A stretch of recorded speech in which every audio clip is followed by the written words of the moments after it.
तो hello guys, आज हम बात करेंगे one movie quick systems limited IPO के बारे में।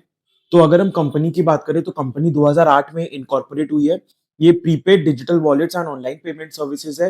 मतलब रिचार्जेस में हेल्प करती है, इलेक्ट्रिसिटी एंड क्रेडिट बिल्स का पेमेंट में हेल्प करती है, बैंक बैलेंस को चेक करने में हेल्प करती है, ट्रांसफर ऑफ पेमेंट्स में हेल्प करती है, यूपीआई आईडीज ये सब से। आपको फ्यूल स्टेशन में ये आपका हेल्प करेगी आपका फ्यूल भरने में, मतलब आप पेमेंट कर सकते हो बेसिकली वहाँ पर।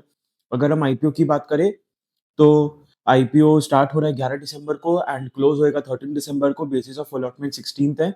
इनिशिएशन ऑफ रिफंड्स हमारे 17 तारीख से शुरू हो जाएँगे और लिस्टिंग डेट 18 तारीख है। अगर हम फेस वैल्यू की बात करें तो 2 पर शेयर है। प्राइस बैंड की बात करें तो 265 से लेकर 279 है। एंड जैसा कि मैं हमेशा कहता हूँ कि हमें अपर प्राइस बैंड पे पैसा लगाना है, तो इस केस में 279 है। एक लॉट में 53 शेयर्स है। और अगर टोटल इश्यू साइज़ की बात करें तो 572 सीआर है और टोटल इश्यू एक फ्रेश इश्यू है। माने पूरा पैसा आपका कंपनी में जाएगा, प्रमोटर्स को इसमें कुछ बेनिफिट नहीं होगा। तो ये बहुत एक अच्छा फैक्टर है इस आईपीओ के बारे में। जहाँ पर दूसरे आईपीओ जैसे साई लाइफ साइंसेज़ एक आईपीओ करके है, उसमें मेजॉरिटी ओएफएस है और विशाल मेगा मार्ट में भी पूरा का पूरा जो इश्यू है, वो ओएफएस ही है। अगर हम प्रोपोर्शन की बात करें तो क्यूआईबी को 75%, रिटेल को 10 एंड एचएनआईज़ को 15%। एक लॉट का पैसा देखें तो 14,787 है। प्रमोटर होल्डिंग देखें तो प्री इश्यू भी बहुत कम था, 32.96 था और पोस्ट इश्यू तो बहुत ही ज़्यादा कम हो जा रहा है, सिर्फ 25% है। तो ये एक खराब बात है एक आईपीओ के बारे में, क्योंकि जब तक प्रमोटर के पास आईपीओ में एक मेजॉरिटी स्टेक नहीं हो, माने 50% प्लस स्टेक नहीं हो, एक कॉन्फिडेंस कम आता है इन्वेस्टर्स को। अगर हम इसके फाइनेंशियल्स की बात करें तो हमें देखना है कि असेट्स अच्छे से ग्रो हुआ है। अगर रेवेन्यू की बात करें तो इस रेवेन्यू को हम इंटू 4 करेंगे तो वो कम से कम 1200 करोड़ के आसपास कुछ रेवेन्यू आएगा इसका, जो कि अच्छा ग्रोथ माना जाएगा। प्रॉफिट आफ्टर टैक्स की भी बात करें तो अभी 1 क्वार्टर का दिया है इसलिए ये नेगेटिव दिख रहा है।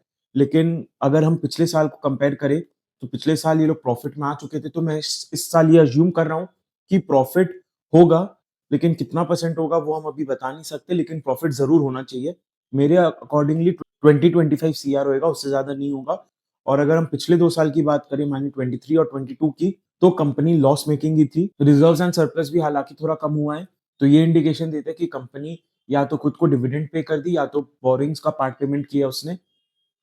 अगर की परफॉर्मेंस इंडिकेटर्स की बात करें तो डेट टू इक्विटी अच्छा है, 0.7 है, 1 से कम है। रिटर्न ऑन नेटवर्थ भी ठीक है।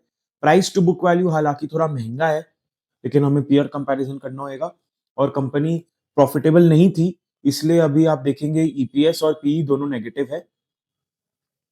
अगर हम कंपनी का ऑब्जेक्टिव देखें इश्यू का तो अपना इन्वेस्टमेंट करना चाहती है मशीन लर्निंग और आर्टिफिशियल इंटेलिजेंस में कैपिटल एक्सपेंडिचर करना चाहती है। ये जो ग्रोथ पेमेंट रिलेटेड एक्टिविटीज़ है उसको फंड करना चाहती है और जनरल कॉर्पोरेट पर्पसेस के लिए। तो देखते हैं अगर हम पीयर कंपैरिज़न तो 197 कम्युनिकेशंस है, अफर्म होल्डिंग्स और पेपाल है। और अगर इस सेक्टर की हम ऑल ओवर बात करें, तो ये सेक्टर ही पूरा एक लॉस मेकिंग सेक्टर है, ग्रोइंग सेक्टर है। तो इसलिए जब ये इतना लॉस हो रहा था इसका, मैं उस पे इतना एम्फेसिस नहीं दिया, क्योंकि आप देखेंगे वन नाइन कम्युनिकेशन जो इसका पेटीएम का है और ये पूरा सेक्टर में ही एक लॉस मेकिंग चलता है। तो ये एक हमारे लिए अच्छी बात हो जाती है कि वन मोबीक्विक पिछले 2 साल से लॉस कर रहा था। पिछला साल इसने प्रॉफिट में कन्वर्ट हुआ और होपफुली इस साल भी ये प्रॉफिट में ही रहेगी। तो हमारे लिए एक अच्छी बात हो सकती है। आप यहाँ देखिए, खाली पेपाल में ही पीई रेशियो दिया गया और किसी में पीई नहीं है, क्योंकि कोई प्रॉफिट ही नहीं कमाता है। तो अगर हम इसकी जीएमपी की बात करें, तो अभी ₹122 चल रहा है, जो अप्रॉक्सिमेटली 43% है। तो अब आते हैं इस पे फाइनल वर्डिक्ट पर कि हमें ये अप्लाई करना है या नहीं करना है। तो मैं कहूँगा कि इसमें ज़रूर हमें अप्लाई करना चाहिए, क्योंकि कंपनी अच्छी है, कंपनी लॉस मेकिंग से प्रॉफिट हुई है, पूरा का पूरा फ्रेश इश्यू है। अगर हम प्रमोटर होल्डिंग देखें तो हालाँकि कम है, लेकिन हम उसको एक बार असाइड करें तो कंपनी बहुत अच्छे सेक्टर में भी है, ग्रोइंग सेक्टर में भी है, तो हमें इसे अप्लाई करना चाहिए। बस मुझे ये पॉइंट रेज़ करना है कि खाली 10% ऑफ द टोटल इश्यू, माने 57 सीआर, बस 57 सीआर ही रिटेल कैटेगरी में अलॉट हो गए। तो आप देखे होंगे कि हमारे पास 2 से 3 आईपीओ अभी और इस टाइम ब्रैकेट में ओपन होंगे। तो इससे बेटर ये होगा कि हम उस आईपीओ में पहले ध्यान दें जिसमें हमारे अलॉटमेंट चांसेस ज़्यादा बढ़ सकते हैं और जो हमें एक अच्छा लिस्टिंग रेंज दे सकते हैं। हालाँकि ये मोबीक्विक आईपीओ मेरे ख्याल से सबसे ज़्यादा लिस्टिंग रेंज देगा, वो 3 या 4 आईपीओ में। मगर इसमें chances of allotment is very less, is negligible आप समझिए, क्योंकि 572 सीआर इश्यू रेज़ कर रहा है। बहुत कम है। ऊपर से उसमें 10% ही सिर्फ रिटेल कैटेगरी के लिए रिज़र्व है।